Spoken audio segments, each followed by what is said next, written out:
Olá pessoal, neste vídeo irei tratar ajuste de curvas, numa situação particular onde os coeficientes da nossa função a ser ajustada ao conjunto de dados não possuem parâmetros lineares, ou seja, a função possui parâmetros não lineares.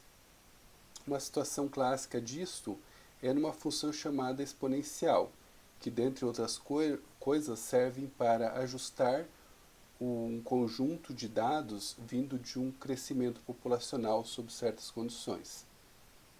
Então, digamos que eu tenho aqui uma constante A vezes o exponencial de B exponencial de B vezes x. Essa equação vai ser, digamos, a equação g de x. Uma forma de tratar esse problema é linearizar essa equação. Então, uma das ideias é aplicar um logaritmo ou logaritmo natural tanto no lado esquerdo quanto no lado direito da equação.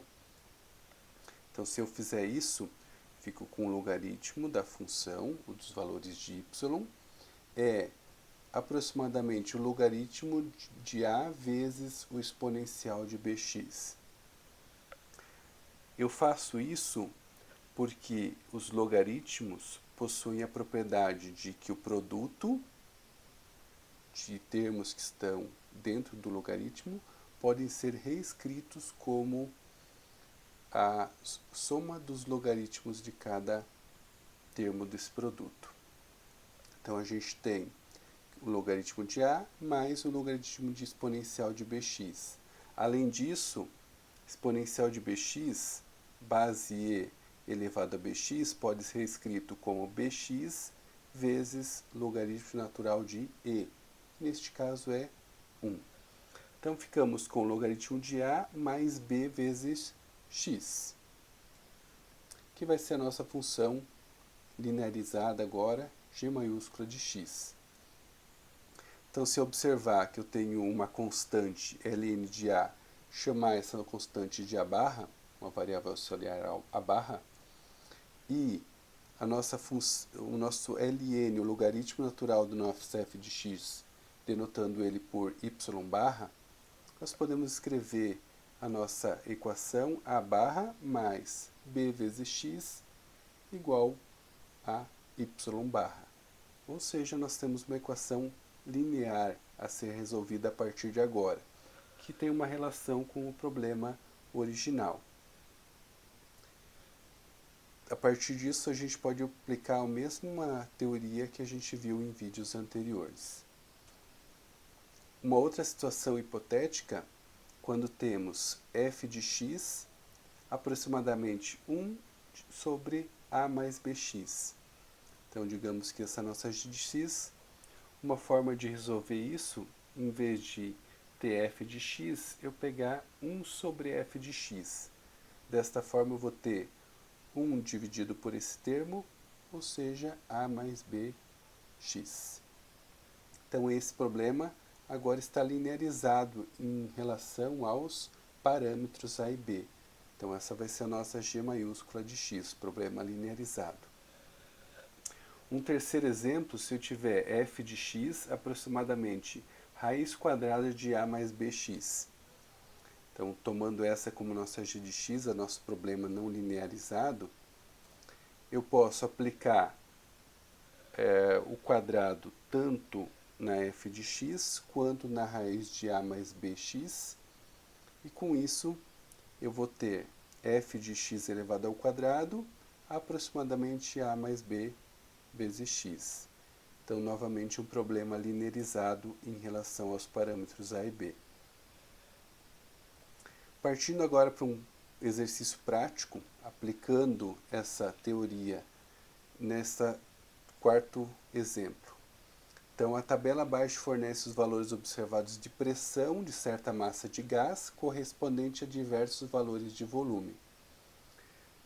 De acordo com os princípios da termodinâmica, deve existir entre as variáveis uma relação da forma pressão vezes o volume elevado a uma constante é igual a uma outra constante. Essas constantes dependem do gás que está sendo avaliado. Então, o item A pede para determinar os valores de alfa e C. No item B, escrever a equação que relaciona a pressão e o volume.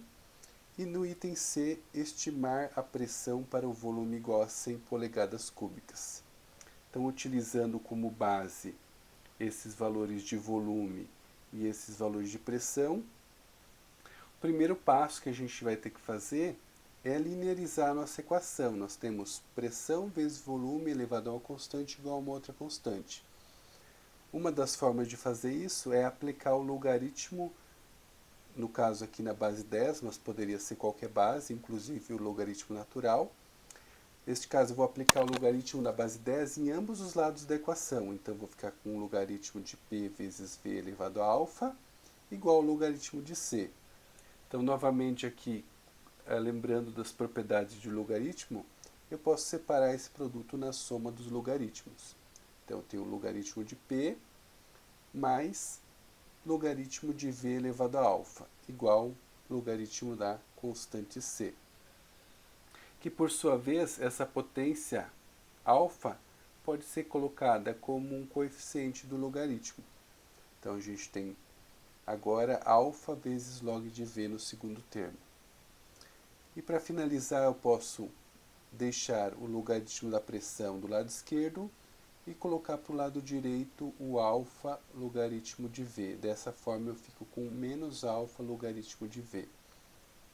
Se a gente observar agora, eu tenho o logaritmo da pressão, digamos que fosse um y barra, no nosso problema linear.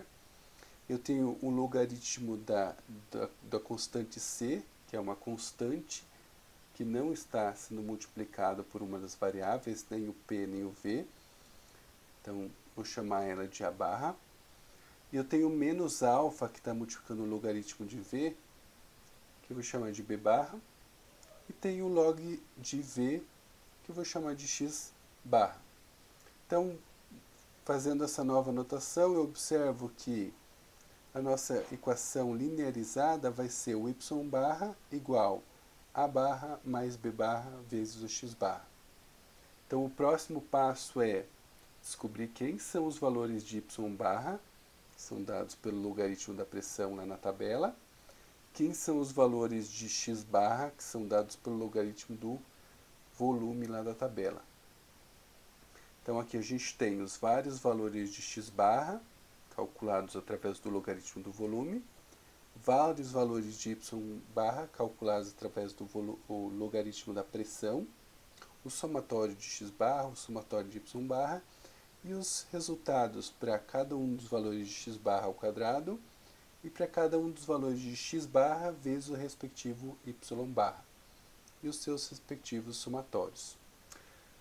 Substituindo esses somatórios no nosso problema linear, que já foi visto em vídeos anteriores, onde a gente tem o n, que é o número de dados amostrais, o somatório de x, tanto aqui quanto aqui, o somatório de x ao quadrado, as incógnitas desse sistema, o a barra e o b barra, o somatório de y e o somatório de x barra, y barra.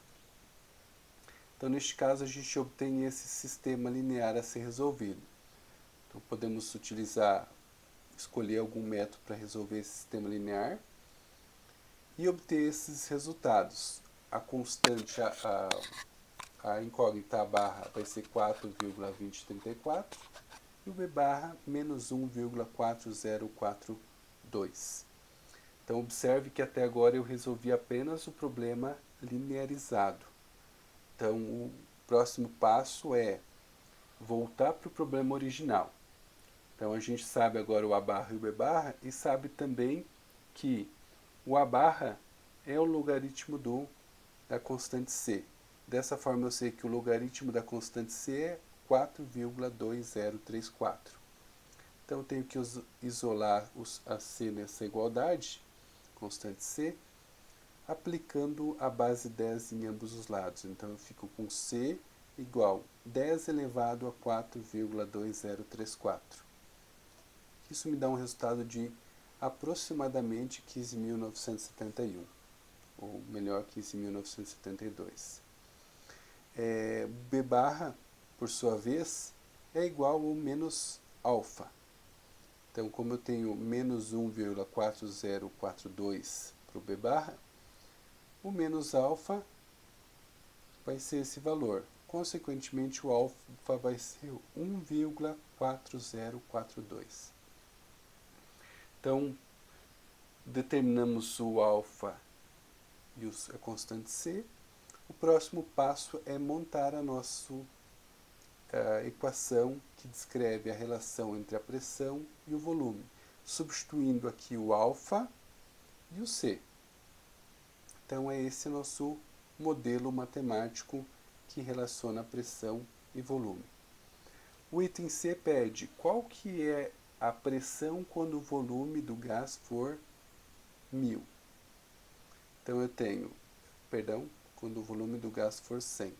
Então eu tenho a pressão vezes 100 elevado a 1,4042 é igual a aproximadamente 15.972. Então, isolando a pressão nessa equação, eu tenho que a pressão é dada por essa razão, que é igual a 24,8282 libras por polegada ao quadrado. Então, dessa forma, a gente finaliza o que foi pedido no exercício. Uma das formas de observar se essa nossa equação aqui de cima ela é coerente, o resultado dela é coerente, é fazer essa equação aqui, o gráfico dela, juntamente com os dados amostrais. Então aqui os dados amostrais estão como circunferências vermelhas, onde a gente pode observar que o gráfico da equação, que está em preto, ele se ajusta muito bem aos dados da nossa tabela.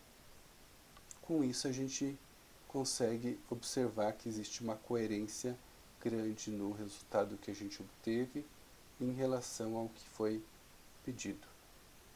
E por esse vídeo é só.